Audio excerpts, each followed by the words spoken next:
Well, dear friends, today we are going to discuss a very important issue in economics about monetary policy and the fiscal policy. Both policies are used to for the different measures, whereas monetary policy is used to control the money supply and regulate the economic activities, and this is the activity of the central bank, or we can say the activity of the Reserve Bank of India. Whereas the fiscal policy, which we will be discussing subsequently, is a government's decision. Monetary policy is used by the Reserve Bank of India to regulate and control the money supply from the market. It has various mechanisms and operations to control the money supply. The three important tools which are used by Reserve Bank of India to control the money supply is, first is cash reserve ratio, which we call it as CRR, cash reserve ratio. Then the second is the bank rate or the discount rate. And the third is the open market operations. Let us discuss all these concepts one by one.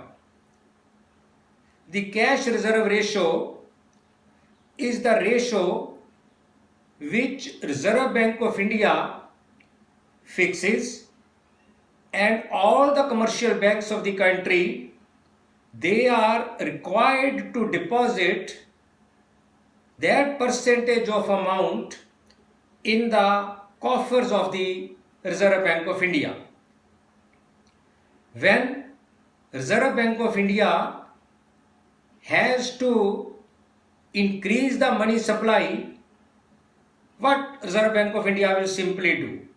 It will simply reduce the cash reserve ratio percentage. The rate of cash reserve ratio, it will simply reduce. How it will be having an impact? Once the CRR will be reduced, then the commercial banks, they will have more money in their hands, and it will be an expansionary money policy, and the commercial banks can give loans, they will have more money in their hands, and the interest rate will be lower.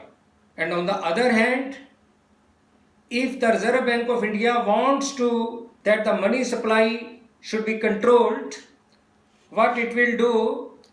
It will increase the CRR. How it will have an impact? Once the CRR, cash reserve ratio, will be increased, the commercial banks will be required to deposit more money with the Reserve Bank of India, and as a consequence, they will have less money in their hands. Once they will have less money in their hands, so they will not be able to have more money and give the more amount by way of circulation to the people, and the interest rate will be on the higher side. Second concept, second tool as a monetary policy which we are dealing with and discussing, that is the discount rate or bank rate. Now the commercial banks, they will be requiring money for their day-to-day needs. Suppose they have some crunch with them, where they will be looking for? Simply they will be borrowing.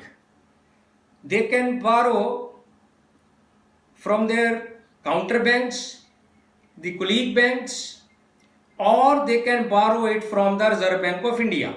So bank rate or discount rate is that rate which the Reserve Bank of India determines to lend to the commercial banks. Usually, when any commercial banks is borrowing again and again from the Reserve Bank, we can say that the money at the disposal of that commercial bank is not enough. So bank rate is that rate at which the Reserve Bank of India lends the money to the commercial banks.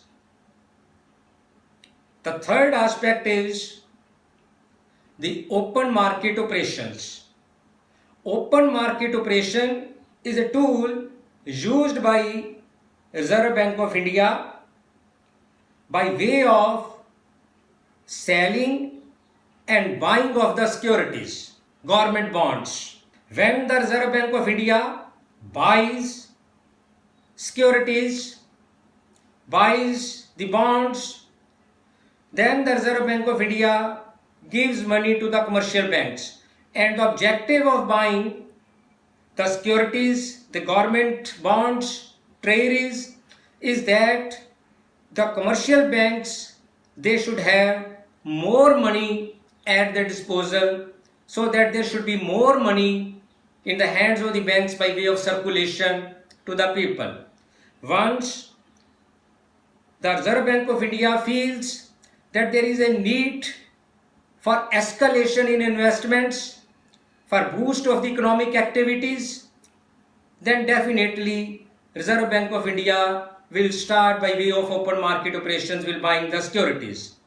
But on the contrary, if the Reserve Bank of India wants to have contractionary policy, what it will do? It will simply sell the government bonds and securities. Once the government is selling, the Reserve Bank of India is selling the government bonds and securities, then the money from the commercial bank will change hands and go to the hands of the Reserve Bank of India. And commercial banks will have lesser amount of money for disbursement, and we call it as contractionary policies. I am sure you all have understood the three very important concepts: the cash reserve ratio, the bank rate or discount rate, and the open market operations. When we come to the open market operation, there is another concept which we call quantitative easing. Quantitative easing is a part of open market operations. It is nothing but once we have to increase and escalate the economy, the money supply in the market, and the Reserve Bank of India will buy more securities and bonds so that there will be more money in the hands of the commercial banks. We call it as a quantitative easing. It's a quantitative tool so that the money supply is eased out. The commercial banks, they have the more money in their hands. The objective of both monetary and fiscal policy is to bring the economic stability in the economy. Both the tools are used to regulate the economic activities. The difference between the monetary and the fiscal policy lies that whereas the monetary policy is a tool in the hands of Reserve Bank of India, the central bank of the country, whereas the fiscal policy is a tool in the hands of the government. There are other few concepts related to the monetary policy which you also need to understand. You must have heard the concept of repo rate and the reverse repo rate. Now both the rates are used. Repo rate is that rate at which Reserve Bank of India advances money, gives loans, gives money to the commercial banks and charges some rate of interest.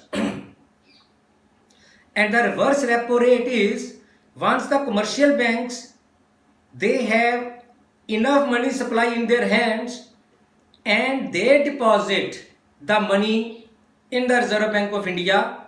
That is, we call it as a reverse repo rate. Now, you tell me in what way, whether reverse rate, whether repo rate, interest rate will be high or reverse repo rate will be high. Definitely, when the Reserve Bank of India gives loan to the commercial banks, when they are lending to the commercial banks, they will be charging more rate of interest. And on the contrary, once the commercial banks, they are depositing the money to the Reserve Bank of India, the rate of interest will be a little lower. So that is the difference between the repo rate and the reverse repo rate. There is another very important concept, that is statutory liquidity ratio, which we call it as SLR, statutory liquidity ratio. Statutory means legal, जिसको कहते हैं कानूनी, legal. Liquidity कितना है आपके हाथ में तरल मनी और क्या दर होनी चाहिए. Statutory liquidity ratio is a tool in the hands of the commercial banks that they have to maintain at any cost at their disposal. Suppose they have 100 crore as a deposit with the bank, with them, and there should be some statutory liquidity, some legal liquidity that they need to maintain any time to meet any eventuality. Statutory liquidity ratio, whatever the ratio, it reflects that the bank is a stable, bank is a strong, and it has enough liquidity at its disposal to meet out any eventuality. If the need arises, bank is ready, bank is prepared to meet any unforeseen circumstances and any unforeseen eventuality. I am sure that you must have understood all these concepts of monetary policy, and in the next program, next video, I am going to discuss with you the fiscal policy, which is a tool in the hands of the government, and wait for the next video. Thank you.